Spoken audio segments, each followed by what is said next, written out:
আশা করি সবাই ভালো আছেন। আমি আজকে আপনাদের মাঝে একটা গল্প শেয়ার করব।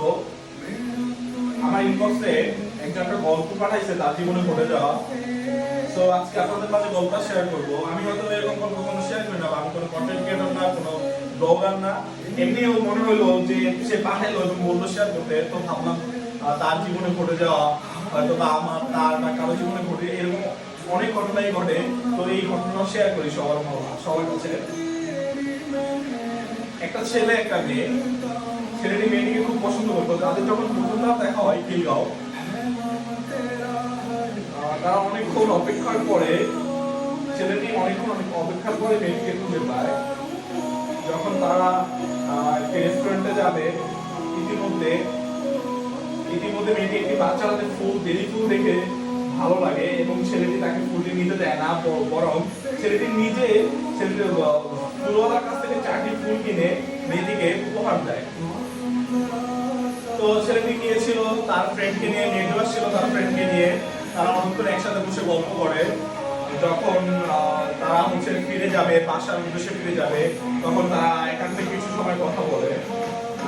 ইভেন ছেলেটির সাথে মেয়েটির সাথে অনেক কথা হচ্ছিল যে মেয়েটি কেন মাস্ক খুলছে না, এটা নিয়ে অনেক কথা হচ্ছিল।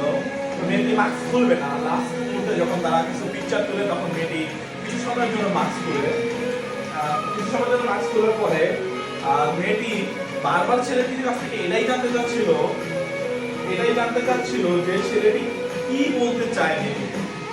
তো ছেলেটির সাহস হচ্ছিল না যে মেয়েটিকে সে বলবে সে কি বলতে চায়।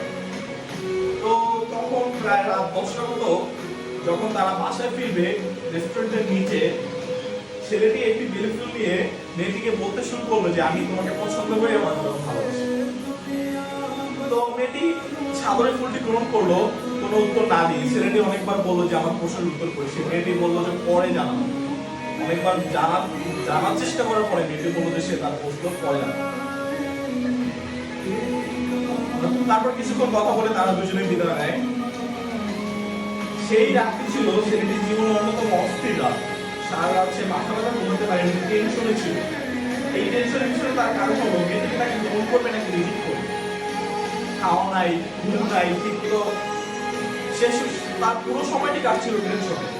পরবর্তী দিন বিকেলে তারা দেখা করে বেলি রোডে। তো পরবর্তী দিনও তাদের মধ্যে স্বাচ্ছন্দ্যে কাটে, আড্ডা, কথাবার্তা। একই প্রশ্নে সে তার প্রশ্নের উত্তর জানতে চায়, কিন্তু মেয়েটি ওই দিনও কোনো প্রশ্নের উত্তর দেয় না। তারপর তাদের মধ্যে অনেক স্মৃতি কাটে, অনেক দেখা, অনেক ঘোরাফেরা, অনেক কিছু তাদের মধ্যে কেটে যায়। ও একটা সময় মেয়েটি তাকে খুব কম টাইম দিত। ছেলেটি এমন ছিল যে মেয়েটিকে খুব পছন্দ করতো, তার প্রতি সে সবকিছু ছিল। তার একটাই ছিল সবসময় মেয়েটির প্রতি, কখন সে মেসেজ দিবে, কখন সে কল দিবে, কখন সে ছেলেটি মেয়েটির সাথে কথা বলবে। তার এটাই ছিল, তার মাইন্ডে অলওয়েজ এটাই থাকতো যে আমি ওর সাথে কখন কথা বলবো। তো হঠাৎ করে মেয়েটি ছেলেটিকে একটু কম টাইম দিতেছিল। এর মধ্যে ছেলেটি ভুলবশত কিছু ভুল করে ফেলেছে, তার লাইফে কিছু ভুল করে ফেলে, কিছু মেয়ের সাথে কথাবার্তা জড়ায় যায়। বাট ছেলেটি কিন্তু সবসময় ওই মেয়েটিকে ভালোবাসতো বা তার অ্যাটেনশন সবসময় মেয়ের প্রতি থাকতো। তাদের মধ্যে কথা হচ্ছিল, দেখা হচ্ছিল, একটু কম কথা হচ্ছিল, কম দেখা হচ্ছিল। একদিন হঠাৎ করে মেয়েটি সবকিছু জানতে পেরে যায় যে ছেলেটি আরো কিছু মেয়ের সাথে কথা হচ্ছিল বা সে কিছু ভুল করে ফেলে, যেগুলো না করা ছিল বা ছেলেটি এগুলো করার কথা ছিল না, এমন কিছু কাজ করে ফেলে। তো মেয়েটি ব্যাপারটা নিতে পারে না। মেয়েটি ব্যাপারটা নিতে না পারে তাদের মধ্যে সম্পর্ক নষ্ট হয়ে যায়, বা তাদের মধ্যে প্রেম বা যাই ছিল তাদের মধ্যে সম্পর্কটা নষ্ট হয়ে যায়।